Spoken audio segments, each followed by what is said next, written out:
My name is Daniella Ariokot from Tambogo District and I lead Lift MC. So on the 15th of February, while I was returning to Kampala from fieldwork in Jinja, I was involved in an accident whereby the taxi that I was in was hit by an overspeeding trailer. I was then rushed to hospital where my wounds were attended to and I was given first aid. The next day, an X-ray was done and we discovered that I had a pelvic fracture and a fracture in the right hand. From there, I was taken to Noguru to the best orthopedic doctor who then ruled out surgery and recommended bed rest for some weeks and painkillers. 4 days later, I was taken home and the doctors would come home, do review, change the bandages and clean up the wounds. 6 weeks later, I was taken to do another X-ray and the X-ray showed I had a discrepancy in the right hand side of my hip. The hip had pushed down, so when I walked, I was limping and with a bit of pain.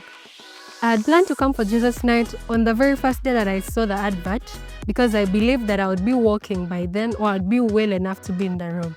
But in the week of Jesus Night, the person who was supposed to pick me from home got issues and we had to cancel. So I decided to do online.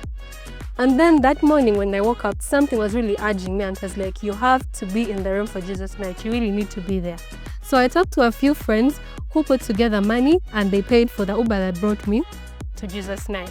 While in the room, while Apostle was praying and when he invited the pastors to step to the front and lay hands on those who needed to be prayed for, my friends picked me up from where I was, gave me support and took me down to Pastor Husky, who then took me to Pastor B3. Pastor B3 prayed for me and declared healing, and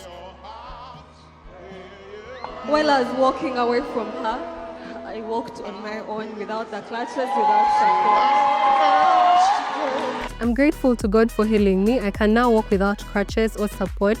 The bone in my right hand went back to position, and all I can say is that I'm grateful to God for healing me.